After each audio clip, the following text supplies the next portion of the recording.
നമസ്കാരം. Skin doctor എന്ന YouTube ചാനലിലേക്ക് നിങ്ങൾക്ക് എല്ലാവർക്കും സ്വാഗതം. മഴക്കാലത്തുണ്ടാകുന്ന ത്വക്ക് രോഗങ്ങളെ പറ്റിയാണ് നമ്മൾ സംസാരിച്ചുകൊണ്ടിരിക്കുന്നത്. അപ്പോൾ ആദ്യത്തെ വീഡിയോ നിങ്ങളെല്ലാവരും കണ്ടു കാണുമെന്ന് ഞാൻ വിശ്വസിക്കുന്നു. ആ വീഡിയോ കാണാത്ത ആളുകൾ തീർച്ചയായിട്ടും ആ വീഡിയോ കണ്ടതിന് ശേഷം ഈ വീഡിയോയിലേക്ക് വരാൻ ഞാൻ റിക്വസ്റ്റ് ചെയ്യുന്നു. കാരണം എന്നാൽ മാത്രമേ നമുക്ക് ആ കണ്ടിന്യൂറ്റി, ഡിസ്കഷൻ്റെ കണ്ടിന്യൂറ്റി നമുക്ക് ലഭിക്കത്തുള്ളൂ. അപ്പോൾ ആ വീഡിയോ കണ്ടിട്ടില്ലെങ്കിൽ തീർച്ചയായിട്ടും നിങ്ങൾ ആ വീഡിയോ കണ്ടതിന് ശേഷം ഈ വീഡിയോ കാണുന്നതായിരിക്കും നല്ലത്. അപ്പോൾ അന്ന് നമ്മൾ ഡിസ്കസ് ചെയ്ത രോഗങ്ങളെ പറ്റിയൊക്കെ നിങ്ങൾക്ക് നല്ല അറിവ് ഇപ്പോൾ ലഭിച്ചിട്ടുണ്ടാകുമെന്ന് ഞാൻ മനസ്സിലാക്കുന്നു. അപ്പോൾ അത് എങ്ങനെയാണ് പ്രിവെൻറ്റ് ചെയ്യേണ്ടത്, എങ്ങനെയാണ് മുൻകരുതലുകൾ എടുത്തത്, ആ രോഗം വരാതിരിക്കാനുള്ള മാർഗ്ഗങ്ങൾ എങ്ങനെ സ്വീകരിക്കാമെന്നതൊക്കെ നിങ്ങൾക്ക് മനസ്സിലായി കാണും. അപ്പോൾ ഇന്ന് ഞാൻ സംസാരിക്കാൻ പോകുന്നത് ലാർവ മൈഗ്രാൻസ് എന്ന് പറയുന്ന ഒരു രോഗത്തെ പറ്റിയാണ്. കഴിഞ്ഞ വീഡിയോയിൽ ഞാൻ അതിനെപ്പറ്റി പറഞ്ഞിരുന്നു, പക്ഷേ അതിൻ്റെ വിശദാംശങ്ങളിലേക്ക് നമ്മൾ കടന്നിട്ടില്ല. ഇന്നിപ്പോൾ ഈ ലാർവ മൈഗ്രാൻസ് എന്ന രോഗത്തിൻ്റെ വിശദാംശങ്ങളിലേക്ക് നമുക്ക് കടക്കാം. ലാർവ മൈഗ്രാൻസ് എന്ന് പറയുന്ന രോഗം ഒരു പുഴുവിനെ കൊണ്ടുണ്ടാകുന്ന രോഗമാണ്. ഹുക്ക്വർം എന്ന് പറയുന്ന ഒരു പുഴു. അത് സാധാരണയായിട്ട് പട്ടികളിലും പൂച്ചകളിലും ഒക്കെ കണ്ടുവരുന്ന ഒരു പുഴുവാണ്. അപ്പോൾ പട്ടിയുടെയും പൂച്ചയുടെയും വിസർജനത്തിലാണ് ഈ പുഴുവിൻ്റെ മുട്ട വിസർജിക്കപ്പെടുക. അത് സ്വാഭാവികമായിട്ടും ഈ നനഞ്ഞ പൂഴിയിൽ അല്ലെങ്കിൽ നനഞ്ഞ മണ്ണിലൊക്കെയാണ് ഇത് കണ്ടുവരിക. അപ്പം അവിടെയൊക്കെ ഈ മുട്ട ഉണ്ടാവും. ആ മുട്ട വിരിഞ്ഞതിന് ശേഷം ഒരു ചെറിയ പുഴു പോലെ ആയിട്ട് ആ പുഴു നമ്മുടെ ശരീരത്തിലേക്ക് കടന്നു കയറും. അപ്പോൾ അങ്ങനെ കടന്നു കയറുമ്പോഴാണ് ഈ ലാർവ മൈഗ്രാൻസ് എന്ന് പറയുന്ന രോഗം ഉണ്ടാകുന്നത്. നമ്മളിപ്പോൾ സംസാരിക്കാൻ പോകുന്നത് ക്യൂട്ടേനിയസ് ലാർവ മൈഗ്രാൻസ് എന്ന് പറയുന്ന രോഗത്തെ പറ്റിയാണ്. അപ്പോൾ പട്ടികളിലും പൂച്ചയിലും ഈ രോഗം വരുന്നത് എങ്ങനെയാണെന്ന് വെച്ചാൽ അവരുടെ ശരീരത്തിലേക്കും ഇതുപോലെ സ്കിന്നിലൂടെ തന്നെയാണ് ഈ ഹുക്ക്വർം അല്ലെങ്കിൽ കൊക്കപ്പുഴു എന്ന് പറയുന്ന പുഴു കടന്നു കയറുക. അത് അവരുടെ സ്കിന്നിലേക്ക് ഡീപ്ലി പെനട്രേറ്റ് ചെയ്തിട്ട് അവരുടെ ബ്ലഡിലും അവരുടെ ലിംഫാറ്റിക് സിസ്റ്റത്തിലൊക്കെ കടന്ന് പിന്നീട് അവരുടെ ശരീരത്തിൻ്റെ ഉള്ളിലേക്ക് കടന്ന് അത് ഇൻറ്റസ്റ്റൈനിലൊക്കെ എത്തി അവിടെ നിന്ന് വീണ്ടും അത് ബ്രീഡ് ചെയ്ത് അത് വീണ്ടും മുട്ടയൊക്കെ ഇട്ട് ആ മുട്ട ആ പട്ടിയോ പൂച്ചയോ വിസർജിക്കുമ്പോൾ അത് മണ്ണിലോ ഇല്ലെങ്കിൽ പൂഴിയിലോ ഒക്കെ പെട്ട് അത് പിന്നീട് മനുഷ്യരിലേക്ക് ട്രാൻസ്ഫർ ആകും. അതൊരു സൈക്കിളാണ്. ആ സൈക്കിൾ ഇങ്ങനെ നടന്നുകൊണ്ടേയിരിക്കും. അപ്പം നമ്മൾ നടക്കുമ്പോഴൊക്കെ വളരെ ശ്രദ്ധിച്ച് അത് കാലൊക്കെ നന്നായിട്ട് പ്രൊട്ടക്റ്റ് ചെയ്ത് നല്ല ഫുട്വെയർ ധരിച്ചുകൊണ്ട് ഷൂസൊക്കെ ധരിച്ച് വേണം പുറത്തൊക്കെ പോകാൻ.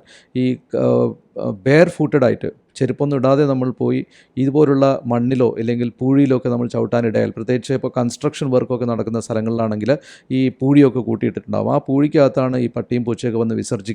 അതിനകത്ത് ഈ മുട്ടകൾ കാണപ്പെടും. ആ മുട്ട വെള്ളത്തിലൊക്കെ മഴ വന്നിട്ടാകുമ്പോൾ വെള്ളത്തിലൊക്കെ അത് അലിഞ്ഞ് മിക്സാകും. നമ്മൾ ആ വെള്ളത്തിലൂടെ നടക്കുമ്പം ആ പുഴു നമ്മുടെ ശരീരത്തിലേക്ക് കയറുന്നു. ഈ ശരീരത്തിൽ ഈ പുഴു കയറിയതിന് ശേഷം അത് സ്കിന്നിലേക്ക് കൂടി സ്കിന്നിൻ്റെ അടിയിലേക്ക് കൂടിയാണ് സഞ്ചരിക്കുക. അപ്പോൾ അതിൻ്റെ പൊസിഷൻ മൈഗ്രേറ്റ് ചെയ്തുകൊണ്ടിരിക്കുന്നതുകൊണ്ടാണ് അത് ലാർവ മൈഗ്രാൻസ് എന്നതിന് പറയുന്നത്.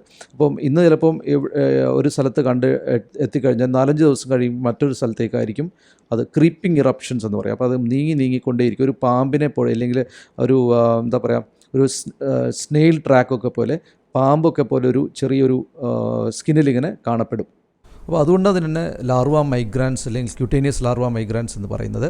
അപ്പോൾ ഈ രോഗം വന്നു കഴിഞ്ഞാൽ ആ പുഴു എൻട്രി ചെയ്ത സ്ഥലത്ത് പ്രത്യേകിച്ച് നല്ല ചൊറിച്ചിലുണ്ടാവാം, റെഡ്നെസ് ഉണ്ടാവാം. പിന്നെ അതിങ്ങനെ ഈ ക്രീപ്പിംഗ് ഇറപ്ഷൻ, അതായത് ഒരു പാമ്പിനെ പോലെ ഇങ്ങനെ കാണുന്ന തരത്തിൽ സ്കിന്നിൻ്റെ അടിയിൽ ഇങ്ങനെ കാണാം. കുറച്ച് കഴിയുമ്പോൾ നമ്മളത് ട്രീറ്റ് ചെയ്തില്ലെങ്കിൽ ചിലപ്പോൾ സിവിയർ ഇച്ചിങ് ഒക്കെ ആയിട്ട് പിന്നീട് അതൊരു എക്സീമയായിട്ട് അതിന് ചുറ്റും ഒരു എക്സീമ രൂപപ്പെട്ട് വരാം. എലർജിക്കായിട്ട് ഒരു എലർജിക് റിയാക്ഷൻ പോലെ സ്കിന്നിൽ വരാം. ഇതൊക്കെയാണ് അതിൻ്റെ കോംപ്ലിക്കേഷൻസ്. വളരെ അപൂർവമായിട്ട് മാത്രമേ അതിന് നമ്മൾ ഈ എക്സീമ ചൊറിഞ്ഞൊക്കെ ഉണ്ടായിക്കഴിഞ്ഞാൽ അതിനകത്ത് ബാക്ടീരിയൽ ഇൻഫെക്ഷനൊക്കെ പിടിവിടാം. അപ്പം ഇങ്ങനെ ഉണ്ടെങ്കിൽ നിങ്ങൾ തീർച്ചയായിട്ടും ഒരു സ്കിൻ സ്പെഷ്യലിസ്റ്റിനെ കണ്ടിട്ട് വേണം ട്രീറ്റ് ചെയ്യാൻ. കാരണം ഓവർ ദ കൗണ്ടർ മെഡിസിൻസ് ഉപയോഗിക്കുന്ന അത്ര അഡ്വൈസബിൾ അല്ല. കാരണം പ്രത്യേകിച്ച് ഇതിന് ആൻറ്റി ഹെൽമിന്തിക്സ് എന്ന് പറയുന്ന അകത്ത് കഴിക്കുന്ന ഈ പുഴുക്കളെ കൊല്ലാൻ ഉള്ള മരുന്നുകൾ അകത്ത് കഴിക്കേണ്ടി വരും. അപ്പോൾ അത് നിങ്ങളുടെ വെയിറ്റ് അനുസരിച്ചും നിങ്ങളുടെ ഏജ് അനുസരിച്ചുമാണ് ഡോക്ടർ തീരുമാനിക്കുക. അപ്പോൾ അതിന് പലതരത്തിലുള്ള മരുന്നുകളുണ്ട്. ആൽബെൻഡസോൾ, തയബെൻഡസോൾ, ഐവർമെക്റ്റിൻ എന്നൊക്കെ പറഞ്ഞ് കുറേ പലതരത്തിലുള്ള മരുന്നുകളുണ്ട്. അപ്പോൾ അത് നിങ്ങൾക്ക് ഏറ്റവും യോജിച്ച തരത്തിലുള്ള മരുന്ന് ഡോക്ടർ തീരുമാനിച്ച് നിങ്ങൾക്ക് നൽകുന്നതായിരിക്കും. അപ്പോൾ ഇങ്ങനെയുള്ള ലീഷൻസ് എവിടെയെങ്കിലും നിങ്ങൾ കാണുവാണെങ്കിൽ, നിങ്ങൾക്കോ കുട്ടികൾക്കോ ആർക്കെങ്കിലും ഉണ്ടെങ്കിൽ തീർച്ചയായിട്ടും ഒരു ഡോക്ടറെ കണ്ടത് ചികിത്സിക്കണം. വളരെ അപൂർവമായിട്ട് മാത്രമേ മനുഷ്യ ശരീരത്തിൽ ഈ സ്കിന്നിലുണ്ടായി കഴിഞ്ഞ് ആ സ്കിന്നിൽ നിന്നും വളരെ ഡീപ്പായിട്ട് പെനട്രേറ്റ് ചെയ്യുന്ന വളരെ റെയറാണ്. ആനിമൽസിൽ അങ്ങനെ പെനട്രേറ്റ് ചെയ്യും. പക്ഷേ മനുഷ്യരിൽ വളരെ റെയറായിട്ട് മാത്രമേ പെനട്രേറ്റ് ചെയ്ത് അത് വിസറൽ ലീഷ്മേനിയാസിസ്, അതായത് നമ്മുടെ ഉള്ളിലുള്ള അവയവങ്ങളെ ബാധിക്കുന്ന ഒരവസ്ഥയിലേക്ക് വളരെ അപൂർവമാണ്. അപ്പോൾ അതുകൊണ്ട് നിങ്ങൾ തീർച്ചയായിട്ടും ഇങ്ങനെയുള്ള ഒരു ലീഷൻ കാണുവാണെങ്കിൽ ഒരു ഡെർമറ്റോളജിസ്റ്റിനെ കണ്ടിട്ട് അതിന് ട്രീറ്റ്മെൻറ്റ് എടുക്കേണ്ടതാണ്. പിന്നെ കഴിഞ്ഞ ടോക്കിൽ നമ്മൾ പറഞ്ഞിരുന്നു ടീനിയ പീഡിസ് എന്ന് പറയുന്ന ഒരു അസുഖത്തെപ്പറ്റി, വിരലുകൾക്കിടയിൽ പൂപ്പൽ ബാധയെപ്പറ്റി പറഞ്ഞു. അത് കൈകളിൽ വരുമ്പോൾ അതിന് ടീനിയ മാനം എന്ന് പറയും, കയ്യിൽ വരുന്നത്. കാലിൽ വരുമ്പോൾ ടീനിയ പീഡിസ് എന്ന് പറയും. അപ്പോൾ ഈ ടീനിയ മാനം ടീനിയ പീഡിസ് വന്ന് ഈ പൂപ്പൽ ബാധ നമ്മൾ നിഗ്ലക്റ്റ് ചെയ്ത് അതിന് ട്രീറ്റ്മെൻറ്റ് എടുക്കാതിരുന്നു കഴിഞ്ഞാൽ അത് ചിലപ്പോൾ സ്പ്രെഡ് ചെയ്ത് നമ്മളെ നഖത്തിലേക്കൊക്കെ കടന്നു കയറാൻ സാധ്യതയുണ്ട്. നഖത്തിൽ ഫംഗൽ ഇൻഫെക്ഷൻ വരുമ്പോൾ അതിന് ഒണൈക്കോമൈക്കോസിസ് എന്ന് പറയും. അപ്പോൾ ഈ ഒണൈക്കോമൈക്കോസിസ് എന്ന് പറയുന്ന രോഗം നെയിൽ ഫംഗൽ ഇൻഫെക്ഷനാണ്. അത് പലതരത്തിലുള്ള ഫംഗസ് കൊണ്ട് ഇത് സംഭവിക്കാം. ഡെർമറ്റോഫൈറ്റ്സ് എന്ന് പറയുന്ന ഒരു വിഭാഗത്തിൽപ്പെട്ട ഫംഗസ് ആണ് ബാധിക്കുന്നതെങ്കിൽ അതിനെ ടീനിയ അംഗ്യോം എന്ന് പറയും. മറ്റ് പലതരത്തിലുള്ള ഫംഗസ്, അതായത് കാൻഡിഡിയാസിസ് എന്നൊക്കെ പറഞ്ഞിട്ടുള്ള, കാൻഡിഡ എന്ന് പറഞ്ഞിട്ടുള്ള അതുപോലത്തെ ഒരുപാട് തരത്തിലുള്ള ഫംഗസ് ഈ നഖങ്ങളെ ബാധിക്കാം. ഒണൈക്കോമൈക്കോസിസ് എന്നാണ് അതിനെ പറയാം. ഇതും നമ്മൾ ഇനീഷ്യൽ സ്റ്റേജസിൽ ഒരു നഖത്തിൽ മാത്രം ബാധിച്ചിരിക്കുന്ന സമയത്ത് പലരും ഇത് കണ്ടതിന് ശേഷം അതിനെ വലിയ കെയർ ആക്കാതെ അത് തനിയെ പോകുമായിരിക്കുമെന്ന് വിചാരിച്ച് അതിനെ ഡോക്ടറൊന്നും കാണിക്കാതെ അങ്ങനെ വെച്ച് അത് അടുത്ത നഖത്തിലേക്ക് പകർന്നു. അങ്ങനെ എല്ലാ 10 നഖത്തിലും അത് സ്പ്രെഡായി കഴിഞ്ഞാൽ പിന്നെ ട്രീറ്റ് ചെയ്യാൻ വളരെ ബുദ്ധിമുട്ടാണ്. ഒരുപാട് നാളത്തെ ഓറൽ മെഡിസിൻസ്, അതായത് അകത്ത് ടാബ്ലറ്റ്സൊക്കെ കഴിച്ച് വേണം അതിനെ ട്രീറ്റ് ചെയ്യാൻ. ഇനീഷ്യൽ സ്റ്റേജിൽ ഒരു നഖത്തിൽ മാത്രം കാണുന്ന സമയത്ത് നിങ്ങളൊരു ഡോക്ടറെ അടുത്ത് പോയി കാണിക്കുകയാണെങ്കിൽ കയ്യിൽ പരട്ടുന്ന മരുന്നുകളുണ്ട്, ക്രീമുകളുണ്ട്, ചിലപ്പോൾ അത് പോവാം. പക്ഷേ സ്പ്രെഡ് ആയിക്കഴിഞ്ഞാൽ തീർച്ചയായിട്ടും അകത്ത് കഴിക്കുന്ന മരുന്നുകൾ തന്നെ വേണം. അപ്പോൾ അതുകൊണ്ട് നിങ്ങളുടെ നഖങ്ങളൊക്കെ എപ്പോഴും നിങ്ങൾ പരിശോധിച്ച് വെക്കുക. എപ്പോഴും എല്ലാ ദിവസവും നഖങ്ങൾ നോക്കുക. എന്തെങ്കിലും നഖത്തിൽ ബുദ്ധിമുട്ട് കാണുന്നുണ്ടെങ്കിൽ തീർച്ചയായിട്ടും ഒരു വൈദ്യസഹായം തേടേണ്ടതാണ്. അപ്പോൾ ഒണൈക്കോമൈക്കോസിസ് എന്ന് പറയുന്ന ഈ രോഗം കാലിലും കയ്യിലും നഖങ്ങളിൽ വരാവുന്ന ഒരു രോഗമാണ്. പ്രത്യേകിച്ച് മഴക്കാലത്ത് അത് കൂടുതലാവാൻ സാധ്യതയുണ്ട്. പിന്നെ മഴക്കാലത്തല്ലാതെയും ഈ വെള്ളത്തിലൊക്കെ ജോലി ചെയ്യുന്ന ആളുകൾക്ക്, വെറ്റ് വർക്ക് കൂടുതൽ ചെയ്യുന്ന ആളുകൾക്ക് ഈ ഒണൈക്കോമൈക്കോസിസ് എന്ന് പറയുന്ന രോഗം വരാൻ സാധ്യതയുണ്ട്. പിന്നൊരു അസുഖത്തെപ്പറ്റി പറയാനുള്ളത് പാരോനൈക്യ എന്ന് പറയുന്ന അസുഖമാണ്. പാരോനൈക്യ എന്ന് പറയുന്ന ഒരു രോഗത്തെപ്പറ്റിയാണ്. ഇത് നമ്മുടെ ഈ നഖത്തിൻ്റെ സൈഡിൽ, അതായത് സൈഡിലോട് ചേർന്നിട്ട് ഒരു പെഴുപ്പ് പോലെ വന്ന് പസ് പോലെ ഫില്ല് ചെയ്ത് വരുന്ന ഒരു ലീഷനാണ് പാരോനൈക്യ എന്ന് പറയുന്നത്. ഇൻഫ്ലമേഷനാണ്, ഒരു തരത്തിലുള്ള ഇൻഫ്ലമേഷനാണ് പാരോനൈക്യ എന്ന് പറയുന്നത്. അത് 2 ടൈപ്പായിട്ടുണ്ട്. ഒന്നിന് അക്യൂട്ട് പാരോനൈക്യ എന്ന് പറയും, മറ്റൊന്ന് ക്രോണിക് പാരോനൈക്യ. ഈ അക്യൂട്ട് പാരോനൈക്യ എന്ന് പറയുന്നത് മിക്കവാറും അക്യൂട്ട് ബാക്ടീരിയൽ ഇൻഫെക്ഷൻ കൊണ്ട് വരുന്നതായിരിക്കും. പ്രത്യേകിച്ച് വെള്ളത്തിലൊക്കെ ജോലി ചെയ്യുന്ന ആളുകൾ എന്തെങ്കിലും ചെറിയ ട്രോമ, അതായത് ചെറിയ കത്തി കൊണ്ട് മുറിയോ ഇല്ലെങ്കിൽ നഖം കൊണ്ട് മുറിയോ ഒക്കെ ചെയ്തിട്ട് അതിനകത്തേക്ക് ബാക്ടീരിയ കടന്നിട്ട് അവിടെ ഇൻഫെക്ഷൻ വരാം. ചിലപ്പോൾ വൈറൽ ഇൻഫെക്ഷൻസ് കൊണ്ട് വരാം. ഹെർപ്പിസ് പോലുള്ള അസുഖങ്ങൾ കൊണ്ടൊക്കെ വൈറൽ പാരോനൈക്യ വരാം. അപ്പം അങ്ങനെയുള്ള സമയത്ത് അത് ഒരു അക്യൂട്ട് കണ്ടീഷനാണ്. അപ്പോൾ പെട്ടെന്ന് അതിനെ ട്രീറ്റ് ചെയ്യണം. അതിന് നമുക്ക് പെട്ടെന്ന് ഒരു വേദനയൊക്കെ കുറക്കാൻ വേണ്ടി വേണമെങ്കിൽ വാം വാട്ടർ സോക്സ് ചെയ്യാം. ഒരു പാത്രത്തിൽ കുറച്ച് ഇളം ചൂടുവെള്ളം എടുത്തിട്ട് ചൂടുവെള്ളത്തിൽ കൈ മുക്കി വെച്ചതിനെ കൊണ്ട് കുറച്ചൊരു ആശ്വാസം ലഭിക്കുന്നതായിരിക്കും. ചിലപ്പോൾ അതിന് ആൻറ്റി ബാക്ടീരിയൽ ആയിട്ടുള്ള ക്രീംസൊക്കെ ചിലപ്പോൾ ഉപയോഗിക്കേണ്ടി വരും. വളരെ സിവിയർ ആണെങ്കിൽ ഒരു ഡോക്ടറെ അടുത്ത് പോയിട്ട് അത് ചെറുതായിട്ടൊന്ന് ഓപ്പറേറ്റ് ചെയ്തിട്ട് അതിനകത്ത് പസ്സൊക്കെ കളഞ്ഞ് ക്ലീൻ ചെയ്ത് ബാൻഡേജൊക്കെ കെട്ടേണ്ടി വരും. അപ്പോൾ ഈ പാരോനൈക്യ വരാതിരിക്കാൻ നമ്മൾ ശ്രദ്ധിക്കേണ്ട കാര്യങ്ങൾ: കൈ വൃത്തിയായി വെക്കുക, വെള്ളത്തിൽ ഒരുപാട് സമയം വർക്ക് ചെയ്യാതിരിക്കുക, പിന്നെ നമ്മുടെ ഈ കിച്ചണിലുള്ള ജോലിയും നിങ്ങളൊരു ഹൗസ് വൈഫ് ആണെങ്കിൽ കിച്ചണിലൊക്കെ ജോലി ചെയ്യുമ്പം കഴിയുന്നതും ഗ്ലൗസ് ധരിച്ചിട്ട് ജോലി ചെയ്യാൻ ശ്രമിക്കുക. കൈ എപ്പോഴും ജോലി കഴിഞ്ഞ ഉടനെ കൈ നന്നായിട്ട് കഴുകി വൃത്തിയാക്കി ഡ്രൈ ആക്കി വെക്കുക. ഇങ്ങനെയൊക്കെ ചെയ്യുന്നതുകൊണ്ട് നമുക്കൊരു പരിധി വരെ നമുക്ക് ഈ പാരോനൈക്യ വരാതിരിക്കാൻ നമുക്ക് ശ്രദ്ധിക്കാൻ പറ്റും. ക്രോണിക് പാരോനൈക്യ എന്ന് പറയുമ്പോൾ കുറേ നാൾ 6 മാസത്തിലധികം ഈ പാരോനൈക്യ എന്ന് പറഞ്ഞ രോഗം നിൽക്കുമ്പോൾ അതിന് ക്രോണിക് പാരോനൈക്യ എന്ന് പറയും. അപ്പോൾ അതിനകത്ത് ചിലപ്പോൾ ഫംഗൽ ഇൻഫെക്ഷനൊക്കെ മിക്സ് ആയിട്ടൊക്കെ വരാം. ബാക്ടീരിയയും ഫംഗസൊക്കെ മിക്സ് ആയിട്ടുള്ള തരത്തിലുള്ള ഇൻഫെക്ഷൻ വരാം. ഇത് കുറേ നാളുകൾ നിന്ന് ഭയങ്കര പെയിൻഫുൾ ആയിരിക്കും എപ്പോഴും ആ സൈഡ്, നഖത്തിൻ്റെ സൈഡ്. ഇതിന് നമ്മൾ സാധാരണ കുഴിനഖം എന്നൊക്കെ പറയാറുണ്ട്. അപ്പോൾ ഈ കുഴിനഖം എന്ന് പറയുന്നതിന് മറ്റൊരു കാരണം കൂടിയുണ്ട്. അത് ഒരു ഇൻഗ്രോൺ ടോ നെയിൽ എന്ന് പറയും, ഇല്ലെങ്കിൽ ഇൻഗ്രോവിങ് ടോ നെയിൽ. നമ്മുടെ ടോ നെയിൽസ് സ്കിന്നിൻ്റെ ഉള്ളിലേക്ക് വളരുന്ന ഒരു അവസ്ഥയാണ്. പ്രത്യേകിച്ച് കാലിലാണത് കണ്ടുവരിക. കാലിലെ ടോ നെയിൽസിൽ വലിയ ടോ ഉണ്ടല്ലോ, അതായത് പെരുവിരൽ, കാലിൻ്റെ പെരുവിരലിലാണ് സാധാരണ ഇത് കണ്ടുവരിക. അത് നമ്മളെ നഖം സ്കിന്നിനകത്തേക്ക് വളരുന്ന ഒരവസ്ഥയാണ്. അപ്പോൾ ഇതിന് ഇൻഗ്രോവിങ് ടോ നെയിൽ എന്ന് പറയും. ഇപ്പോൾ ഇൻഗ്രോവിങ് ടോ നെയിൽ വരാൻ പല കാരണങ്ങളുണ്ടാകും. ഒന്ന്, നമ്മൾ ഇൽ ഫിറ്റിംഗ് ഷൂസ്, അതായത് നമ്മൾ വളരെ ടൈറ്റായിട്ടുള്ള ഷൂ ധരിക്കുമ്പോൾ, പിന്നെ നമ്മുടെ ചില ആളുകളുടെ നഖത്തിൻ്റെ ഷേപ്പ് തന്നെ വളരെ വികൃതമായിട്ടുള്ള ഷേപ്പായിരിക്കും. അതിന് പിൻസർ നെയിൽ എന്ന് പറയും, പിന്നെ ട്രംപെറ്റ് നെയിൽ, അങ്ങനെ പല ടൈപ്പുള്ള നെയിൽ ഡിഫോർമിറ്റീസ് ഉണ്ട്. അപ്പോൾ ആ നെയിൽ ഡിഫോർമിറ്റീസ് കൊണ്ടും ഈ ഇൻഗ്രോവിങ് ടോ നെയിൽ വരാം. ഇൽ ഫിറ്റിംഗ് ആയിട്ടുള്ള ഷൂസ് ധരിക്കുന്നതുകൊണ്ട് ഇൻഗ്രോയിങ് ടോ നെയിൽ വരാം. അപ്പോൾ ഇൻഗ്രോയിങ് ടോ നെയിൽ വന്നു കഴിഞ്ഞാൽ ആ നെയിൽ സ്കിന്നിൻ്റെ അകത്തേക്ക് ഗ്രോ ചെയ്യുമ്പോൾ അതിനിടയിൽ ബാക്ടീരിയ, ഫംഗസ് ഒക്കെ വന്ന് അവിടെ ഇൻഫെക്ഷനൊക്കെ വന്ന് ചിലപ്പോൾ ഭയങ്കര പെയിൻഫുൾ ആയിരിക്കും. ഇത് പല സ്റ്റേജസിലൂടെ കടന്നു പോകും. ആദ്യത്തെ സ്റ്റേജിൽ ചിലപ്പോൾ ചെറിയ റെഡ്നെസ് മാത്രമൊക്കെ ഉണ്ടാവും. രണ്ടാമത്തെ സ്റ്റേജ് ആകുമ്പോഴേക്കും നല്ല സ്വെല്ലിംഗ് ഒക്കെ വന്ന് ആ ഏരിയ മുഴുവനും റെഡായിട്ട് ഭയങ്കര പെയിൻഫുൾ ആയിരിക്കും. മൂന്നാമത്തെ സ്റ്റേജ് ആകുമ്പോഴേക്കും അവിടെ അതിനോട് ചേർന്ന് എക്സീമയും പിന്നെ ഒരു ഗ്രാനുലോമ എന്ന് പറയും, ഒരു മാംസത്തടിപ്പ് പോലെയൊക്കെ വിരലിൻ്റെ സൈഡിലൊക്കെ വരാം. അപ്പോൾ അതിന് ഗ്രാനുലോമ ഫോർമേഷൻ എന്ന് പറയും. അപ്പോൾ ആദ്യത്തെ സ്റ്റേജിലൊക്കെ ആണെങ്കിൽ നമുക്ക് മെഡിക്കൽ ട്രീറ്റ്മെൻറ്റ് വരെ കൊണ്ട് ഒരുവിധം മാനേജ് ചെയ്യാൻ പറ്റും. ലേറ്റ് സ്റ്റേജ് ആകുമ്പോഴേക്കും പിന്നെ സർജറി ഒക്കെ വേണ്ടി വരും, ചിലപ്പം ഓപ്പറേഷൻ ചെയ്തിട്ട് കളയേണ്ടി വരും. പിന്നെ ഈ ഇൻഗ്രോവിങ് ടോണിൽ നമ്മൾ നേരത്തെ കണ്ടുപിടിക്കുകയാണെങ്കിൽ നമുക്ക് നഖം അകത്തേക്ക് പോകുന്നുണ്ടെന്ന് മനസ്സിലായി കഴിഞ്ഞാൽ ആ നഖത്തെ അകത്ത് പോവാതിരിക്കാൻ സഹായിക്കുന്ന തരത്തിലുള്ള ചില എക്യുപ്മെൻറ്റ്സൊക്കെ നമുക്ക് വാങ്ങിക്കാൻ കിട്ടും. പ്രത്യേകിച്ച് ആമസോണിലൊക്കെ വാങ്ങിക്കാൻ സാധിക്കും. അപ്പം ഞാൻ പറ്റുവാണെങ്കിൽ ഞാൻ അതിൻ്റെ ലിങ്ക് നോക്കിയിട്ട് ഞാൻ വേണമെങ്കിൽ ഡിസ്ക്രിപ്ഷനിൽ ഞാൻ ഇടാൻ ശ്രമിക്കാം. അപ്പം ഒരു മെറ്റൽ കൊണ്ടുണ്ടാക്കിയിട്ടുള്ള ഒരു കാലിപ്പർ പോലത്തെ ഒരു സാധനമാണ്. അപ്പോൾ അത് നമ്മൾ നഖത്തിൻ്റെ മുകളിൽ ഫിക്സ് ചെയ്ത് ടൈറ്റ് ചെയ്ത് കഴിഞ്ഞാൽ നമ്മൾ നഖം അകത്തേക്ക് പോകാതെ പുറത്തോട്ട് മെല്ലെ വരാൻ തുടങ്ങും. അത് കുറച്ച് നാൾ അത് ഉപയോഗിക്കേണ്ടി വരും ആ എക്യുപ്മെൻറ്റ്. ചിലപ്പോൾ ഒരു 3-4 ആഴ്ച, ചിലപ്പോൾ നമ്മൾ എല്ലാ ദിവസവും ഒരു 1-2 മണിക്കൂർ ഡെയിലി അത് നമ്മൾ വെയർ ചെയ്യണം. അപ്പോൾ പിന്നെ ഈ പാരോനൈക്കയ്ക്കുള്ള മറ്റൊരു ഇൻഗ്രോയിങ് ടോണയിൽ എന്ന് പറയുന്ന രോഗത്തിനുള്ള മറ്റൊരു ട്രീറ്റ്മെൻറ്റ് എന്ന് പറയുന്നത് സർജറിയാണ്. അപ്പോൾ അവിടെ നമ്മൾ എന്താ ചെയ്യുക വെച്ചാൽ ഈ നഖത്തിൻ്റെ ലാറ്ററൽ ഭാഗം, അതായത് അതിൻ്റെ ലാറ്ററൽ മാട്രിസെക്ടമി എന്ന് പറയും, നെയിൽ എവൾഷൻ, പാർഷ്യൽ നെയിൽ എവൾഷൻ എന്നാണ് പറയുക. നെയിലിൻ്റെ ഒരു ഭാഗം, അറ്റത്തെ ഭാഗം നമ്മൾ മുറിച്ച് കളഞ്ഞ് അതിൻ്റെ നെയിലിൻ്റെ റൂട്ടിനെ നമ്മൾ എന്തെങ്കിലും മെഷേഴ്സ് ഉപയോഗിച്ച് അതിനെ നശിപ്പിച്ച് കളയും, അല്ലെങ്കിൽ കരിച്ച് കളയും കുറച്ച് ഒരു ഭാഗം, ചെറിയ ഭാഗം, ലാറ്ററൽ മാട്രിസെപ്റ്റ്, വീണ്ടും ആ നഖം അങ്ങോട്ട് വളരാതിരിക്കാൻ വേണ്ടി. അപ്പോൾ പിന്നെ ആ ഇൻഗ്രോവിങ് ടോൺ നെയിൽ വരാനുള്ള സാധ്യത കുറവാണ്. ചിലപ്പോൾ വളരെ സിവിയർ കേസ് ചിലപ്പം പൂർണ്ണമായിട്ടും നഖം എടുത്ത് കളയേണ്ടി വരും. അതിനെ കംപ്ലീറ്റ് നെയിൽ എവൾഷൻ എന്ന് പറയും.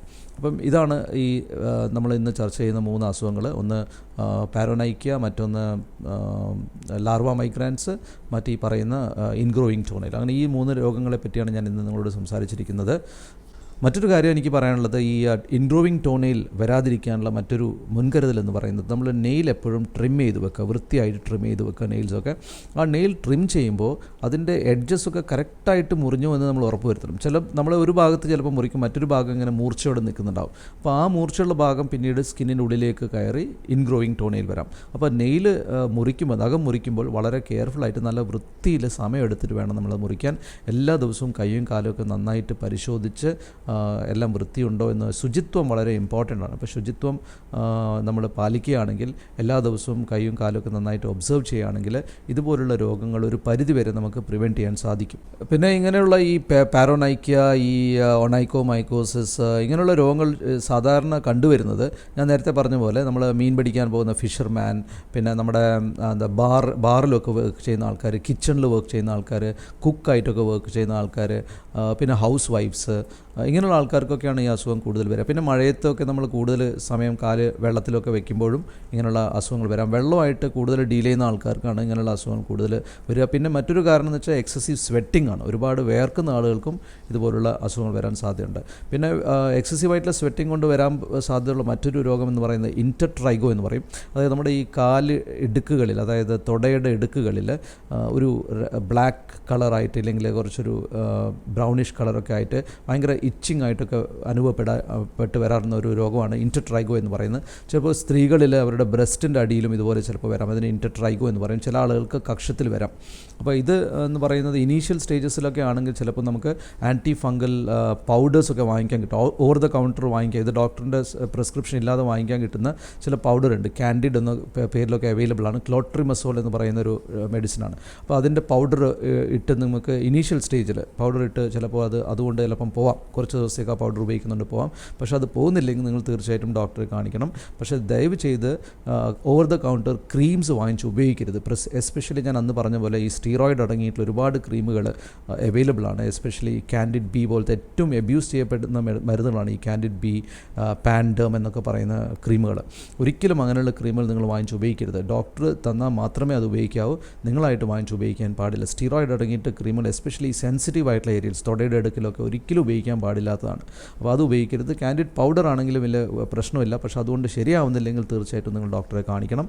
അതാണ് ഇൻറ്റർട്രൈഗോ എന്ന് പറയുന്നത്. പിന്നെ ഈ ഇൻറ്റർട്രൈഗോ വരാതിരിക്കാൻ മറ്റൊരു വഴിയെന്ന് പറയുന്നത് എസ്പെഷ്യലി ആണുങ്ങൾ അല്ലെങ്കിൽ ജെൻറ്റ്സ് ഉപയോഗിക്കുന്ന അണ്ടർവെയർസ്, ഈ വി കട്ടുള്ള അണ്ടർവെയർസ് അവോയ്ഡ് ചെയ്യുക. കാലുള്ള ടൈപ്പുള്ള ജോക്കി പോലുള്ള എന്താ പറയുക, ട്രങ്ക്സ്, അങ്ങനെയുള്ള ട്രങ്ക്സ് ഉപയോഗിക്കുക. വി കട്ടുള്ള അണ്ടർവെയർസ് ഉപയോഗിക്കാതിരിക്കാം. അപ്പം അങ്ങനെ ഇത് നമുക്ക് പ്രിവെൻറ്റ് ചെയ്യാൻ സാധിക്കും. മറ്റൊരു ഡിസീസ് ഈ ഇൻറ്റർട്രൈജനസ് ഏരിയയിൽ, അതായത് ഈ തൊടയിടുക്കിലും കക്ഷത്തിലൊക്കെ വരാൻ സാധ്യതയുള്ള ഒരു ബാക്ടീരിയൽ ഇൻഫെക്ഷനാണ് എരിത്രാസ്മ എന്ന് അതിനെ പറയും. അതൊരു ബാക്ടീരിയ കൊണ്ട് വരുന്നതാണ്. അത് നമ്മൾ യൂഷ്വലി ഒരു ക്ലിനിക്കിൽ വന്നു കഴിഞ്ഞാൽ നമ്മൾ സ്കിൻ സ്പെഷ്യലിസ്റ്റ് എന്താ ചെയ്യുക വെച്ചാൽ, ഒരു ലൈറ്റ് ഉണ്ട് നമ്മുടെ കയ്യിൽ, വുഡ്സ് ലാമ്പ് എന്ന് പറയും. ആ വുഡ്സ് ലാമ്പ് അടിച്ച് നോക്കിക്കഴിഞ്ഞാൽ അതിൻ്റെ കളർ വ്യത്യാസം കൊണ്ടാണ് നമ്മൾ അതിനെ ഡയഗ്നോസ് ചെയ്യുക. അപ്പോൾ ഈ എരിത്രാസ്മ ഉള്ള ആളുകൾക്ക് നമ്മൾ ലൈറ്റ് അടിക്കുമ്പോൾ ഒരു പിങ്കിഷ് കളറായിട്ട് നമുക്ക് കാണാൻ സാധിക്കും. അത് എരിത്രാസ്മ എന്ന് പറയുന്ന രോഗമാണ്. ഇതൊരു കൊറീനി ബാക്ടീരിയം എന്ന് പറയുന്ന സ്പീഷീസിൽപ്പെട്ട ഒരു ബാക്ടീരിയ കാരണം ഉണ്ടാവുകയാണ്. അപ്പോൾ അത് ആൻറ്റി ബാക്ടീരിയൽ മെഡിസിൻസ് ഉപയോഗിച്ചാൽ മാത്രമേ ഈ എരിത്രാസ്മ പോകത്തുള്ളൂ. അപ്പോൾ ചില ആളുകൾക്ക് ഈ എരിത്രാസ്മയായിട്ട് ചിലപ്പോൾ ഫംഗൽ ഇൻഫെക്ഷനാണ് ധരിച്ച് ആൻറ്റി ഫംഗൽ മെഡിസിൻസൊക്കെ സ്വന്തമായിട്ട് ഉപയോഗിച്ച് കുറേ നാളുകൾ ഉപയോഗിച്ചിട്ടും പോവാതിരിക്കുമ്പോൾ മിക്കവാറും ഈ ബാക്ടീരിയൽ ഇൻഫെക്ഷനായ എരിത്രാസ്മ ആയിരിക്കാനാണ് സാധ്യത. അപ്പോൾ തീർച്ചയായിട്ടും ഒരു ഡോക്ടറെ കാണിച്ചിട്ട് വേണം നിങ്ങൾ ട്രീറ്റ്മെൻറ്റ് ചെയ്യാൻ. അപ്പോൾ മിക്ക ഈ സ്കിൻ ഡിസീസസിലും നമ്മൾ സ്കിന്നിലെ ഡിസീസ് ആണല്ലോ, കുഴപ്പമില്ല, ഡോക്ടറെ അടുത്തൊന്നും പോകേണ്ട ആവശ്യമില്ല, ഫാർമസി പോയിട്ട് ഏതെങ്കിലും ക്രീം വാങ്ങിച്ച് ഉപയോഗിച്ചാൽ മതി എന്ന് വിചാരിക്കുന്ന ധാരാളം പേര് നമുക്കിടയിലുണ്ട്. അപ്പോൾ അങ്ങനെ ദയവ് ചെയ്ത് നിങ്ങൾ ചെയ്യരുത്. കാരണം വലിയ വലിയ അപകടങ്ങളെ നിങ്ങൾ ക്ഷണിച്ചു വരുത്തുകയാണ്. അപ്പോൾ വളരെ സിമ്പിളായിട്ട് ട്രീറ്റ് ചെയ്യാൻ പറ്റുന്ന രോഗങ്ങളെ നിങ്ങൾ ഈ ക്രീമുകൾ ഉപയോഗിക്കുമ്പോൾ അതിൻ്റെ യഥാർത്ഥത്തിലുള്ള പിക്ചർ, ആ അസുഖത്തിൻ്റെ പിക്ചർ ഡോക്ടറിൽ നിന്ന് മറച്ചു വയ്ക്കപ്പെടുകയും പിന്നീട് നിങ്ങൾ ഡോക്ടറെ അടുത്ത് പോകുമ്പോൾ ഡോക്ടർക്ക് ഡയഗ്നോസ് ചെയ്യാൻ പറ്റാതാവുകയും പിന്നീട് ഒരുപാട് നാൾ നിങ്ങൾ പല മരുന്നുകൾ ട്രൈ ചെയ്ത് നിങ്ങളും ഫ്രസ്ട്രേറ്റഡ് ആവും, ഡോക്ടറും ഫ്രസ്ട്രേറ്റഡ് ആവും. അപ്പോൾ അതുകൊണ്ട് ദയവ് ചെയ്ത് ഈ ഇനീഷ്യൽ സ്റ്റേജസിൽ തന്നെ പോയിട്ട് ഈ സെൽഫ് മെഡിക്കേഷൻ ദയവ് ചെയ്ത് ഒഴിവാക്കുക. നിങ്ങൾ ഒരു സ്കിൻ സ്പെഷ്യലിസ്റ്റിനെ കണ്ടിട്ട് മാത്രമേ ട്രീറ്റ് ചെയ്യാൻ സാധിക്കൂ. നിങ്ങൾക്ക് എന്തെങ്കിലും ഡൗട്ട് ഉണ്ടെങ്കിൽ, സംശയമുണ്ടെങ്കിൽ തീർച്ചയായിട്ടും എന്നോട് നിങ്ങൾക്ക് ചോദിക്കാം. ഈ കമൻറ്റ് ബോക്സിൽ നിങ്ങൾക്ക് നിങ്ങളുടെ ക്വയറീസൊക്കെ എഴുതാം. നിങ്ങൾക്ക് എന്തെങ്കിലും അസുഖത്തെപ്പറ്റി നിങ്ങൾക്ക് ഡൗട്ട്സ് ഉണ്ടെങ്കിൽ നിങ്ങൾക്ക് ചോദിക്കാം. വളരെ ഇമ്പോർട്ടൻ്റ് ആയിട്ടുള്ള കാര്യങ്ങളാണ്. നിങ്ങൾക്ക് ഡോക്ടറെ അടുത്ത് പോകാൻ സാധിക്കുന്നില്ലെങ്കിൽ തീർച്ചയായിട്ടും നിങ്ങളുടെ വാട്സാപ്പ് നമ്പർ എനിക്ക് അയച്ചു തരികയാണെങ്കിൽ ഞാൻ നിങ്ങളുമായിട്ട് ബന്ധപ്പെട്ട് നിങ്ങളുടെ അസുഖ വിവരങ്ങളെപ്പറ്റി ഞാൻ ചോദിച്ച് മനസ്സിലാക്കാൻ ശ്രമിക്കാം. അപ്പോൾ ഇത്രയും കാര്യങ്ങളാണ് ഇന്ന് പറയാനുള്ളത്. മറ്റൊരു കാര്യം എനിക്ക് പിന്നെ ഈ ഹൗസ് വൈഫ്സ്, വീട്ടമ്മമാരോട് പറയാനുള്ള കാര്യം, നിങ്ങൾ ജോലി ചെയ്യുന്ന സമയത്ത് ഒരുപാട് പാത്രങ്ങളൊക്കെ കഴുകാനൊക്കെ ഉണ്ടെങ്കിൽ നിങ്ങളൊരു ഗ്ലൗസ് ധരിച്ചിട്ട് മാത്രമേ നിങ്ങൾ ചെയ്യാൻ പാടുള്ളൂ. ഞാൻ ആ ഗ്ലൗസ് നിങ്ങൾക്ക് കാണിച്ചു തരാം. ഇപ്പം വീട്ടമ്മമാരൊക്കെ ജോലി ചെയ്യുമ്പോൾ എസ്പെഷ്യലി നമ്മൾ പാത്രമൊക്കെ കഴുകുമ്പോൾ നമ്മൾ ഈ ഡോക്ടർമാർ ഉപയോഗിക്കുന്ന ടൈപ്പുള്ള വളരെ തിന്നായിട്ടുള്ള ലേറ്റക്സ് ഗ്ലൗസ് ഒരിക്കലും ഉപയോഗിക്കരുത്. അതിനുകൊണ്ട് വലിയ കാര്യമില്ല. കാരണം നമ്മൾ കൈനകത്ത് വേർപ്പൊക്കെ വന്ന് അതാകെ സ്കിൻ കൂടുതൽ ഡാമേജ് ആവത്തുള്ളൂ. പിന്നെ അത് മാത്രമല്ല ലേറ്റക്സ് അലർജി വരാൻ സാധ്യതയുണ്ട്. ഈ ഗ്ലൗവിനകത്തൊരു ഗ്ലൗ പൗഡർ എന്ന് പറയുന്ന സാധനമുണ്ട്. ആ ഗ്ലൗ പൗഡർ അലർജി വരാൻ സാധ്യതയുണ്ട്. അപ്പോൾ അതുകൊണ്ട് നിങ്ങൾ ഉപയോഗിക്കുമ്പോൾ ഈ കിച്ചൺ ഗ്ലൗസ് തന്നെ വാങ്ങിക്കണം. ഈ ഗ്രിപ്പുള്ള ടൈപ്പുള്ള നല്ല തിക്കായിട്ടുള്ള റബ്ബർ കൊണ്ട് ഉണ്ടാക്കിയ കിച്ചൺ ഗ്ലൗസ്. ഇങ്ങനെയുള്ള ഗ്ലൗസ് ഈ കോട്ടൺ ലൈനിങ് ആയിട്ടുള്ള ഗ്ലൗസ് കിട്ടും. അകത്ത് കോട്ടൺ ലൈനിങ് ഉള്ള ഗ്ലൗസ് കിട്ടും. ഈ കോട്ടൺ ലൈനിങ് ഉള്ള ഗ്ലൗസ് എടുത്തതിനുള്ള ഗുണം എന്താണെന്ന് വെച്ചാൽ, നിങ്ങൾ വേർക്കുകയാണെങ്കിൽ പോലും ആ വേർപ്പിനെ ഈ കോട്ടൺ എബ്സോർബ് ചെയ്യുകയും നിങ്ങളുടെ കൈ ഒരുപാട് സമയം ഇങ്ങനെ വെള്ളത്തിൽ നിൽക്കേണ്ട ഒരു അവസ്ഥ വരികയില്ല. വേർപ്പൊക്കെ ആയിട്ട് ചിലപ്പോൾ ഈ പറയുന്ന പാരോണൈക്കിയ, പിന്നെ ടീനിയ മാനം എന്നുള്ള രോഗങ്ങളൊക്കെ വരാൻ സാധ്യതയുണ്ട്. എക്സീമ പോലുള്ള അസുഖങ്ങളൊക്കെ വരാൻ, ഓൾറെഡി എക്സീമ ഉള്ള ആൾക്കാർക്കും അത് കൂടുതലാവാനുള്ള സാധ്യതയൊക്കെ ഉണ്ട്. അപ്പോൾ അതുകൊണ്ട് കോട്ടൺ ലൈനിങ് ഉള്ള ഗ്ലൗസ് ഉപയോഗിക്കുക. ഇനി അഥവാ കോട്ടൺ ലൈനിങ് ഉള്ള ഗ്ലൗസ് അവൈലബിൾ അല്ലെങ്കിൽ നിങ്ങൾ കോട്ടൺ ഗ്ലൗസ് വാങ്ങിക്കാൻ കിട്ടും. വളരെ തിന്നായിട്ടുള്ള ലേഡീസിനൊക്കെ ഇടാൻ പറ്റുന്ന തരത്തിലുള്ള കോട്ടൺ ഗ്ലൗസ് കിട്ടും. ആ കോട്ടൺ ഗ്ലൗസ് ഇട്ടിട്ട് അതിൻ്റെ മുകളിൽ നിങ്ങൾ ഈ തിക്ക് ആയിട്ടുള്ള ഗ്ലൗസ് ഇടുക. മറ്റൊരു തരത്തിലുള്ള ഗ്ലൗസ് എൻ്റെ കയ്യിലുള്ളത് ഈ ഒരു ലോങ് ഗ്ലൗസാണ്. അതായത് നമ്മുടെ ഈ എൽബോ ഫോൾഡ് വരെ, ഇല്ലെങ്കിൽ കൈ മടക്ക് വരെ വരുന്ന തരത്തിലുള്ള വലിയ ഗ്ലൗ ആണ്. ഇതിൻ്റെ ഒരു അഡ്വാൻറ്റേജ് എന്താണെന്ന് വെച്ചാൽ, നിങ്ങളുടെ ജോലിയൊക്കെ ചെയ്യുമ്പോൾ ഇതിനകത്ത് ഒരു തുള്ളി പോലും വെള്ളം കടക്കാതെ നമുക്ക് സൂക്ഷിക്കാൻ സാധിക്കും. പ്രത്യേകിച്ച് ഒരുപാട് പാത്രങ്ങളൊക്കെ കഴുകാനുണ്ടെങ്കിൽ നിങ്ങൾ ആ പാത്രം കഴിയുന്ന ഈവൻ ഒരു പാത്രം മാത്രമേ കഴുകാനുള്ളെങ്കിൽ പോലും എപ്പോഴും ഗ്ലൗ ഇട്ട് മാത്രമേ ചെയ്യാൻ പാടുള്ളൂ. ഗ്ലൗ ഉപയോഗിക്കാതെ നിങ്ങൾ ജോലി ചെയ്യരുത്. 2-3 പെയർസ് ഓഫ് ഗ്ലൗസ് വാങ്ങിച്ചു വെക്കുകയാണെങ്കിൽ ഇപ്പോൾ ഇന്ന് ഉപയോഗിച്ച ഗ്ലൗസ് നാളെ ഉപയോഗിക്കരുത്. കാരണം അതിനകത്ത് കുറച്ച് വേർപ്പും കാര്യങ്ങളൊക്കെ ഉണ്ടാവും. അത് കംപ്ലീറ്റ്ലി ഡ്രൈ ആയതിനു ശേഷം മാത്രമേ നിങ്ങൾ അത് ഉപയോഗിക്കാവൂ. അപ്പോൾ 2-3 പെയർസ് ഗ്ലൗസ് വാങ്ങിച്ചു വെക്കുകയാണെങ്കിൽ നിങ്ങൾക്കത് ഡെയിലി മാറി മാറി ഉപയോഗിക്കാൻ സാധിക്കും. അപ്പോൾ ഇത്രയും കാര്യങ്ങളാണ് എനിക്കിന്ന് പറയാനുള്ളത്. എന്തെങ്കിലും സംശയങ്ങൾ നിങ്ങൾക്കുണ്ടെങ്കിൽ തീർച്ചയായിട്ടും എന്നോട് ചോദിക്കാം. താഴെ മെസ്സേജ് ബോക്സിൽ, കമൻറ്റ് ബോക്സിൽ നിങ്ങളുടെ ഡൗട്ട്സൊക്കെ ചോദിക്കുകയാണെങ്കിൽ ഞാൻ തീർച്ചയായിട്ടും നിങ്ങൾക്ക് റിപ്ലൈ ചെയ്യാൻ ശ്രമിക്കാം. അപ്പോൾ ഇത്രയും നേരം ഞാൻ പറഞ്ഞ കാര്യങ്ങൾ വളരെ ശ്രദ്ധയോടെ കേട്ടതിന് നിങ്ങൾക്ക് എല്ലാവർക്കും നന്ദി പറഞ്ഞുകൊണ്ട് ഇന്നത്തെ ടോക്ക് ഷോയുടെ അവസാനിക്കുകയാണ്. വീണ്ടും ഒരു പുതിയ വിഷയവുമായിട്ട് ഞാൻ വരുന്നതായിരിക്കും. നിങ്ങൾക്ക് എന്തെങ്കിലും വിഷയത്തെപ്പറ്റി അറിയാനുണ്ടെങ്കിൽ തീർച്ചയായിട്ടും കമൻറ്റ് ബോക്സിൽ കമൻറ്റ് ചെയ്യുക. അതിനെപ്പറ്റി ഞാൻ സംസാരിക്കാൻ ശ്രമിക്കാം. സ്കിൻ ഡോക്ടർ ചാനൽ നിങ്ങൾ ഇതുവരെ സബ്സ്ക്രൈബ് ചെയ്തിട്ടില്ലെങ്കിൽ തീർച്ചയായിട്ടും സബ്സ്ക്രൈബ് ചെയ്യുക. അതിന് തൊട്ടടുത്തുള്ള ബെൽ ഐക്കോണും കൂടി പ്രസ് ചെയ്യുകയാണെങ്കിൽ നിങ്ങൾക്ക് നോട്ടിഫിക്കേഷൻസ് ലഭിക്കും. ഞാൻ അപ്ലോഡ് ചെയ്യുന്ന എല്ലാ വീഡിയോസും നിങ്ങൾക്ക് കാണാൻ സാധിക്കും. ഒരു വീഡിയോ പോലും നിങ്ങൾക്ക് മിസ്സാവുകയില്ല. അപ്പോൾ അതുകൊണ്ട് സബ്സ്ക്രൈബ് ചെയ്യാത്ത ആളുകൾ തീർച്ചയായിട്ടും സബ്സ്ക്രൈബ് ചെയ്യണം. നിങ്ങളുടെ ഫ്രണ്ട്സിനും റിലേറ്റീവ്സിനും ഒക്കെ ഈ വീഡിയോ ഷെയർ ചെയ്യുകയാണെങ്കിൽ അവർക്കും ഈ ഇൻഫർമേഷൻ ഉപകാരപ്പെടും.